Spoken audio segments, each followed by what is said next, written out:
Hello everybody, and welcome to the 6th episode of Existential Basics. I'm Mark with the Modern Existentialist, and I'll be your host today.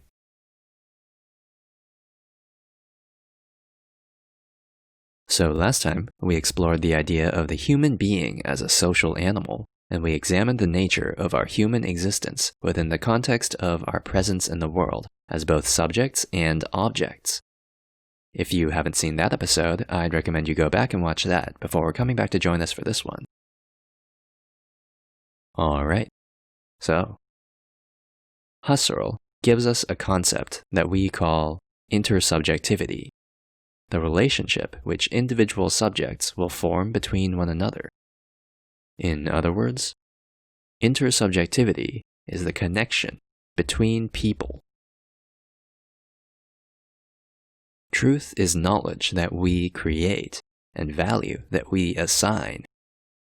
At least, that's what we've said. But if this is really the case, if our experience is fundamentally subjective in nature, then how can it be that we, as individual people, can report that we experience a similar reality?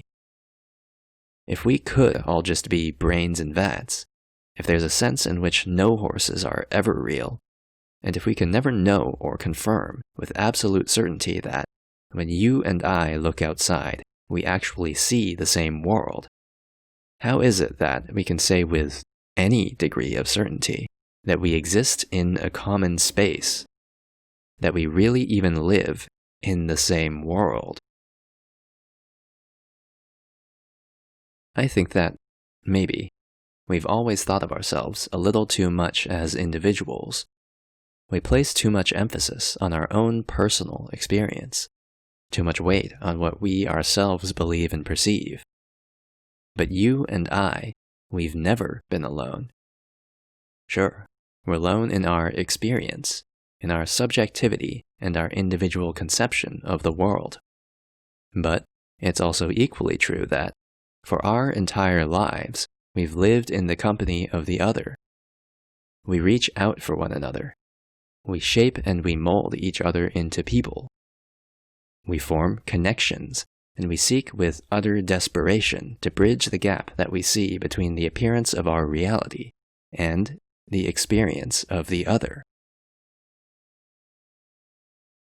When we connect, when we form those bridges, we begin to exchange information and to construct our experiences together. We form a kind of network. And at that point, we can no longer consider ourselves to be just isolated individuals. After all, we've already become a part of a social cloud consciousness, founded upon a faith and a fiction, a collective subjectivity. We choose to trust, to believe that the experience of the other is valid and true, and is thus in turn capable of confirming the validity of our own experience and of our own world. We as individuals come together to form societies. We create culture and establish law. Together, we forge a kind of social consciousness and a social memory. Our individual experience joins itself with the others in order to form a collective fantasy. This is the nature of our reality. Our intersubjectivity, our facticity, and our social objectivity. The way in which our aggregate subjectivity appears to each and every one of us.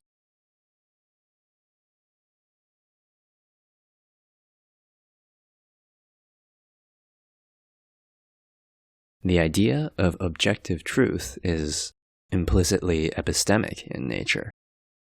What that means is that if you can say something, then you can know it. In other words, that when we say the phrase objective truth, we must be referring to a social objectivity, because it's impossible, at least to the best of our knowledge, to express or know something that's a metaphysical objectivity. This is what Husserl says, that in its nature as the aggregate subjectivity of individuals, intersubjectivity is what allows for the formulation of a type of objectivity, a social objectivity, created by means of the collective exercise of individual agency. In Sartre's words, this is what we call facticity, the fact of the world and of the reality which we create together. And here we find a different kind of dualism, not a Cartesian one with nothing to do with bodies or souls, but instead a dualism which says this, that we as human beings at once both do and do not occupy a common space of experience. A dualism of subjectivities. We are alone, as brains in a vat, trapped within our own minds. Yet, at the same time, we are fundamentally connected to one another, as nothing more than just simple aspects of a collective cloud mind. We are subjects, which exist and live in a world of social objectivity, a kind of objective world, not because it lives beyond our ability to experience and perceive it, but because it's the world which appears collectively to us all. It's not a world of metaphysical objectivity, not a world of concrete, absolute truths which we can know with absolute certainty.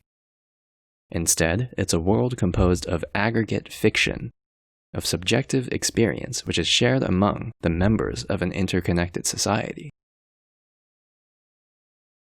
This social reality, our reality, is indisputably real, not because it can't be fake in some arcane metaphysical sense, but because truth is value that we create. Because we believe in the truth we've imagined, we have made it real. Our conception of the reality in which we live is just that, our conception in which we choose to believe.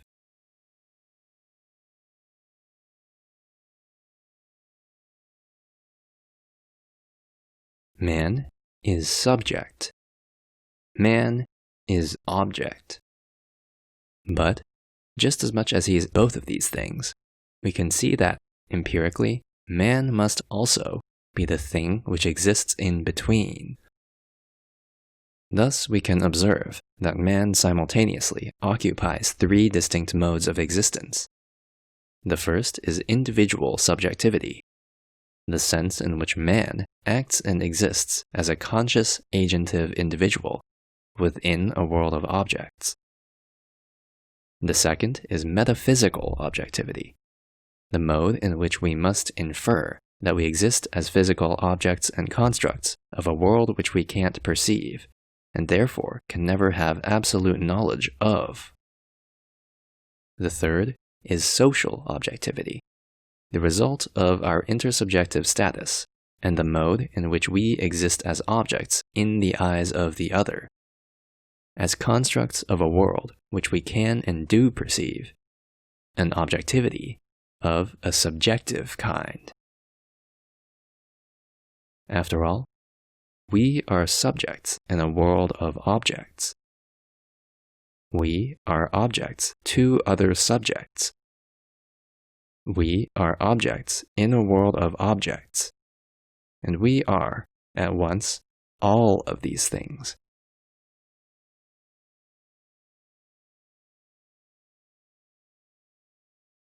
Sartre can be a divisive figure at times. It often seems, after all, to people who are unfamiliar with his philosophy, that when he says that all people must be free and equal agents, he must be issuing some kind of weird, pseudo-metaphysical system of ethics. What these people fail to realize, though, is that Sartre's philosophy isn't a moral one, but instead that it's strictly empirical. In telling us that all people must be free and equal agents, Sartre isn't trying to say that all people should be treated as though they're free and equal. What he's doing, instead, is simply describing a state of reality. That it's a fact that, in a very real sense, all people are already basically just people. To make the claim, after all, that this isn't the case, to deny the human status of the other, isn't some kind of moral evil. It's just simply, factually, empirically wrong. Or, as Sartre would say, in bad faith.